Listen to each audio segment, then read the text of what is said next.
Hello दोस्तों, आप सभी का हमारे YouTube channel MSS medication support में बहुत वेलकम। आशा करता हूँ स्वस्थ होंगे।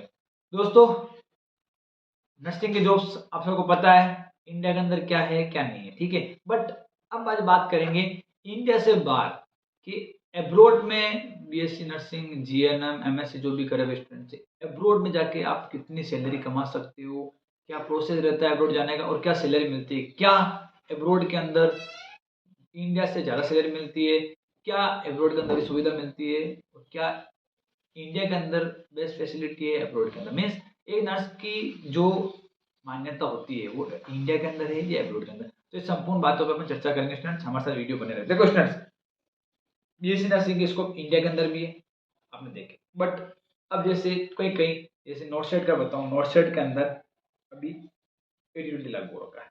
मीन्स 80% फीमेल और 20% मेल। उसके बाद मेल्स के चांसेस बहुत कम है नॉर्थ साइड के अंदर, एम्स के अंदर। तो उसके बाद नॉर्थ मेंस के बाद क्या ऑप्शन रहा, सीएचओ, ठीक है, या प्राइवेट फील्ड में जॉब, या फिर पर्टिकुलर कहीं बिहार, यूपी या फिर एमपी साइड वैकेंसी निकलते हैं उनके।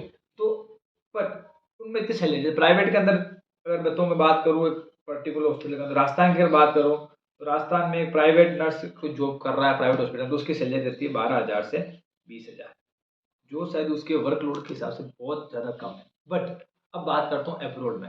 अब्रोड में अगर कोई नर्सिंग स्टूडेंट या वो नर्स है, रजिस्टर्ड नर्स है, वो अगर जॉब कर रहा है तो उसकी सैलरी होती है पर मंथ 2 लाख से 3 लाख रुपए, इंडियन करेंसी के अंदर बता रहा हूँ, ठीक है ना। 2 लाख से 3 लाख। अब आप तो कहोगे सर वहाँ वैसे खर्चे हैं, तो इसमें देखो ऐसा कुछ भी नहीं है। हाँ ये है, खर्चे हैं, वहाँ की करेंसी थोड़ी हाई होगी, बट कहीं कहीं लो भी है, कहीं हाई है। तो पर स्टूडेंट आप ये देखो, अब आप बच्चा बच्चा के भी अपना मंथ का है ना 50 से 60 हज़ार आपका इंडियन रुपीज में बात करो तो इजीली बच जाता है। बट वैसी वैसी वहाँ फैसिलिटी मिलती है स्टूडेंट्स, वैसी की वैसी वहाँ पे आपको इज्जत मिलती है। जैसे बात हो वैसे वैसे मतलब कहते हैं ना कि आप मतलब आप अगर नर्स हो वैसे वैसे रेस्पॉन्स मिलता है हर हर हर बंदे, हर हर पेशेंट से, हर हर इंसान से, ह्यूमन बींग से वहाँ पे रेस्पॉन्स मिलता है कि आप एक रजिस्टर्ड नर्स हो, वैसी इज्जत मिलती है आपको। उसका फर्क पड़ता है स्टूडेंट वहाँ पे। तो देखो स्टूडेंट, अब आपके इंडिया से नर्सिंग कर रहे हैं अब्रोड जाना है तो उसका क्या प्रोसेस रहता है, सिंपल वे में बताऊँ, सिर्फ 5 पॉइंट का प्रोसेस रहता है, कोई बड़ा प्रोसेस नहीं है। 5 पॉइंट का प्रोसेस, उसके बाद अपन बात भी करेंगे लंदन में, यूएसए में अगर आपको नर्सिंग जॉब करनी है तो उसका प्रोसेस 1-2 पॉइंट लेके आऊंगा, ठीक है। तो देखो सबसे पहले तो है कि आपको एक, सबसे फर्स्ट पॉइंट, आपको एक नर्सिंग रिकॉग्नाइज स्टूडेंट, मतलब कोई बीएससी नर्सिंग हमने कर रखी है, जैसे नर्सिंग कर रखी है, तो एक रिकॉग्नाइज स्टूडेंट से होना कंपलसरी है, ठीक है। रिकॉग्नाइज इंस्टीट्यूट, जैसे आप इंडिया की बात करें तो आईएनसी, आईएनसी से होना जरूरी है। अगर आपकी नर्सिंग हो रखी है और वो कॉलेज आईएनसी से अप्रूवल है, आईएनसी से रिकॉग्नाइज्ड है, तो आप बाहर इंडिया से बाहर अब्रॉड में जॉब कर सकते हो। पहला पॉइंट तो ये स्टूडेंट, ठीक है। Second point, second point student कि आपके स्टेट की नर्सिंग काउंसलिंग भी रजिस्ट्रेशन होना जरूरी है। पहले दोगे आईएनसी की, आईएनसी से अप्रूवल हो गई, तब सोचा आईएनसी हो गई तो क्या टेंशन नहीं स्टूडेंट।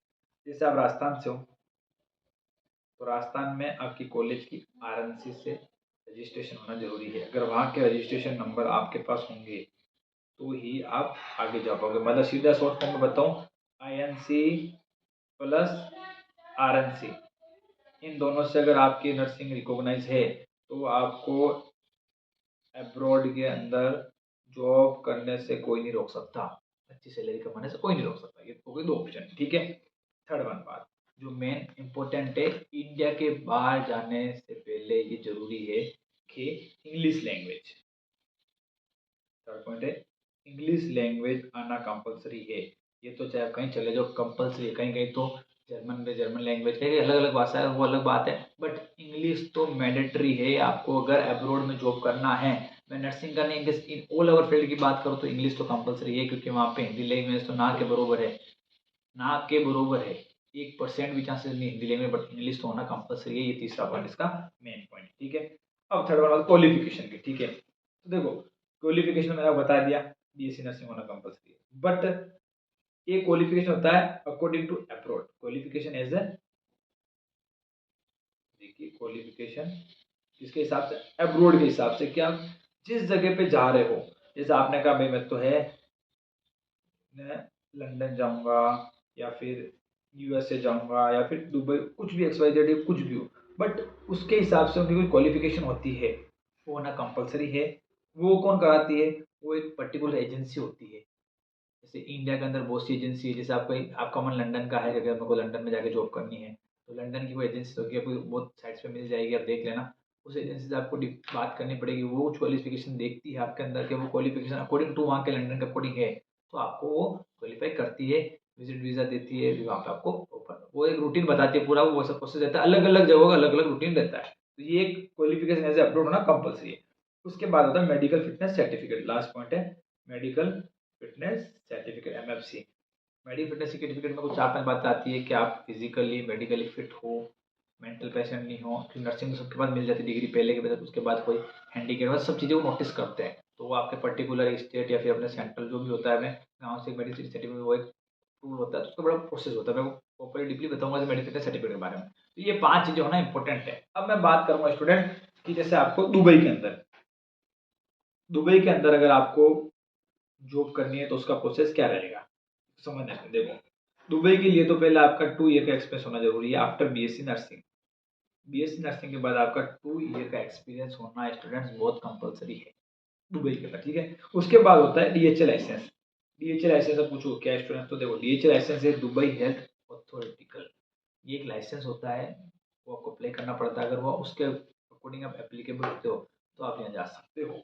अब ये अप्लाई कैसे होता है, तो देखो ये तो आप पर्टिकुलर ऑनलाइन भी अप्लाई कर सकते हो, और प्राइवेट एजेंसी है दुबई की जो इंडिया के अंदर हो और जो स्टूडेंट्स भेजती है बाहर नर्सिंग के लिए, तो अब वहाँ से जाके अप्लाई कर सकते हो। उसके बाद आप वो लाइसेंस अगर अप्रूवल हो जाता है, उसके बाद आप कोई भी ऑनलाइन या ऑफलाइन फॉर्म लगा सकते हो पर्टिकुलर हॉस्पिटल के अंदर। तो वहाँ से मेल आएगा, वो मेल जाता है आपके आरएनसी के पास, वहाँ पे वो अप्रूवल करती है, हाँ उसके बाद आगे का प्रोसेस रहता है। तो ये होता है दुबई का हॉस्पिटल अगर आपको ज्वाइन करना है, तो सिंपल प्रोसेस है और बड़ा प्रोसेस नहीं है। तो एक experience plus DHA plus online और ऑफलाइन आप अप्लाई कर सकते हो। नेक्स्ट बात करता हूँ मैं स्टूडेंट यूएसए की। यूएसए में अगर आपको जॉब करनी है तो उसका क्या प्रोसेस होता है, देखो यूएसए के अंदर पहले यही नर्सिंग होना कंपलसरी, नर्सिंग कंपलसरी, ठीक है। उसके बाद एक एनक्लेक्स का एक एग्जाम होता है, वो क्लियर करना स्टूडेंट बहुत जरूरी है। एनक्लेक्स एग्जाम होता है, वो अगर क्लियर है तो इसके बाद आप आगे का प्रोसेस दे सकते हो। एनक्लेक्स क्लियर हुई, सुनना, एनक्लेक्स क्लियर हुई उसके बाद आपको रजिस्ट्रेशन मिलता है, किसका? एनक्लेक्स से रजिस्ट्रेशन मिलता है। उसके बाद आप यूएसए के कोई भी हॉस्पिटल में विजिट वीज़ा लेके, या फिर आप यहाँ पे कोई एजेंसी है, वो आप ऑनलाइन ऑफलाइन फॉर्म भर के आप विजिट वीज़ा जाके वहाँ पे अप्लाई करके आ सकते हो यूएसए के अंदर। विजिट वीज़ा का मतलब है कुछ प्रतिदिन के लिए आप वहाँ जा सकते हो, वहाँ पे आप अप्लाई करके आ सकते हो। उसके बाद आपकी क्वालिफिकेशन वो देखेंगे, एनक्लेस वगैरह क्लियर है सब नोटिस करके आपके पास मेल आएगा कि आप अटेंड कर सकते हो। ये तो रजिस्टर्ड यूएसए की। अब सबसे मेन बात है लंदन। जब बहुत जनों का सपना आता है कि लंदन में तो अच्छी सैलरी मिलती है, जी बिल्कुल स्टूडेंट, हर इंडिया के बाहर एक नर्स, रजिस्ट्रेशन नर्स की सैलरी है 2 लाख से 3 लाख बता रहा हूँ। स्टार्टिंग सैलरी मिलती है 1.5 लाख से ज़्यादा ही मिलती है, स्टार्टिंग सैलरी होती है। वो वहाँ पे वैसे इज्जत भी मिलती है, याद रखना, ठीक है। लंदन की बात करूँ, देखो लंदन का क्या होता है स्टूडेंट्स, लंदन के अंदर होता है एनएचएस होता है, नेशनल हेल्थ सर्विसेज। ये वहाँ पे पूरा ये सारे लंदन के हॉस्पिटल से वो उसके अंदर, जैसे अपना इंडियन आईएनसी के अंदर आते हैं एजुकेशन जो भी पूरा सिस्टम है, तो वहाँ पे एनएचएस के अंदर सारे हॉस्पिटल्स आते हैं, नेशनल हेल्थ सर्विसेज, ठीक है। अब वो क्या करती है, पहले आपकी GNM, sorry BSc nursing, GNM या फिर एमएससी, ये होना तो कंपलसरी लंदन के लिए। तीनों में से मतलब कोई भी स्टूडेंट्स हो जैसे नर्सिंग हो रखी है या जीएनएम या एमएससी वाले स्टूडेंट, आप अप्लाई कर सकते हो लंदन के लिए, ठीक है। उसके बाद 6 मंथ से 1 ईयर का एक्सपीरियंस, ये होना कंपलसरी। समझना, बेसिक समझा रहा हूँ, रिटर्न पेपर मत जाना, आपको कॉमन जो वर्डिंग होती है उसको समझना। 6 मंथ से 1 ईयर का एक्सपीरियंस होना कंपलसरी लंदन के लिए, ठीक है। उसके बाद एक होगा आपका इंग्लिश टेस्ट, इंग्लिश टेस्ट होगा। इंग्लिश टेस्ट के अंदर आपके ओईटी होती है या फिर आईलेट्स, अब आप दोनों में से कोई भी दे सकते हो, आईलेट्स या फिर ईओईटी, दोनों में से कोई भी दे सकते हो, लंदन में जाए। इन दोनों क्लियर होने के बाद आपको एनएमसी, एनएमसी पे जाके, एनएमसी साइड है उस पे जाके आपको फॉर्म भरना है। आप ऑफलाइन भी कर सकते हो या ऑनलाइन भी कर सकते हो, ठीक है, अप्लाई करना। उसके बाद क्या होगा, एजेंसी है जो एनएचएस के अंडर जो भी एजेंसी आती है वो आपको इंटरव्यू लेगी। जो एनएचएस के अंडर एजेंसी आती है वो आपका इंटरव्यू लेगी। इंटरव्यू ज़्यादा हार्ड नहीं होता। उसके बाद आगे का प्रोसेस होता है कि ये प्रोसेस रहेगा, इंटरव्यू वगैरह लिया आपका उन्होंने। इंटरव्यू के बाद क्या होता है स्टूडेंट्स, आप क्लियर हो जाओगे, उसके बाद आपके जो जो भी अपने बता रहा हूँ NHS नेशनल हेल्थ सर्विसेज है, वो क्या करती है, आपका बायोपिक है जो भी है RNC को भेजेगी या फिर जो भी अदर आप जो स्टेट के उसको भेजेगी। उसके बाद वो उसको देखेगी, उसको नोटिस करने के बाद स्टूडेंट्स यहाँ से क्लियर आउट है, उसके बाद आपको एक मेल भेजेगी। फिर आप कहीं भी वहाँ की रजिस्ट्रेशन मिल गई आपको NHS की, उसके बाद आप कहीं भी हॉस्पिटल में अप्लाई कर सकते हो। वो अप्लाई करने के बाद वो पहले देखते हैं NHS का ऑथराइजेशन है, अगर NHS का ऑथराइजेशन है तो फिर आपका क्वालिफिकेशन देख के आपको जॉब के लिए बुला लेती है। तो इसमें ये तो हो गए बेसिक चीज़ें आपको, जो दुबई, USA और लंदन। ऐसे बताऊं तो इंडिया के बाद हर जगह है, यूके हो गया, कनाडा हो गया, कहीं भी आप मलेशिया, मैक्सिको, कहीं भी जाके आप नर्सिंग की जॉब कर सकते हो, मेडिकल की जॉब कर सकते हो। बहुत ईजी प्रोसेस है, कोई बड़ा प्रोसेस नहीं है, कोई ज़्यादा खर्चे का प्रोसेस नहीं है। ज़्यादा मैक्स प्रोसेस होता है 30, 40, 50 हज़ार प्रोसेस होता है। स्टूडेंट विद विजिट करते हो तो लाख रुपये ज़्यादा, विदाउट विजिट 50 हज़ार रुपये खर्चा का पूरा काम हो जाता है। तो ये वहाँ की सैलरी भी वैसी मिलती है, जैसे खर्चे हैं वैसे काम वर्कलोड है, वैसे सैलरी 1.5, 2, 2.5, 3 लाख की सैलरी मिलती है। बड़ी से बड़ी सैलरी 4, 5, 6 लाख तक पहुँच जाती है स्टूडेंट। तो आप समझ गए स्टूडेंट का BSc नर्सिंग हो, और आप अगर इंडिया से ज़्यादा पैसा कमाना चाहते हो तो अब्रॉड आप जा सकते हो। बेस्ट इज्जत मिलती है वहाँ पे, वैसे आपको रिस्पॉन्सिबिलिटी मिलती है, और वैसे ही वर्कलोड रहता है इतना, मतलब जिसे सोचो उतना वर्कलोड नहीं, जैसे भारत में वर्कलोड है उतना वर्कलोड वहाँ नहीं रहता, वहाँ पे ऐसे पैटर्न वर्क करना पड़ता है स्टूडेंट। तो आप समझ गए स्टूडेंट। इस पर वीडियो समाप्त कर रहा हूँ। हमारे चैनल पर बने रहे, हमारे सब्सक्राइब करना ना भूले, वीडियो को लाइक करना ना भूले। धन्यवाद।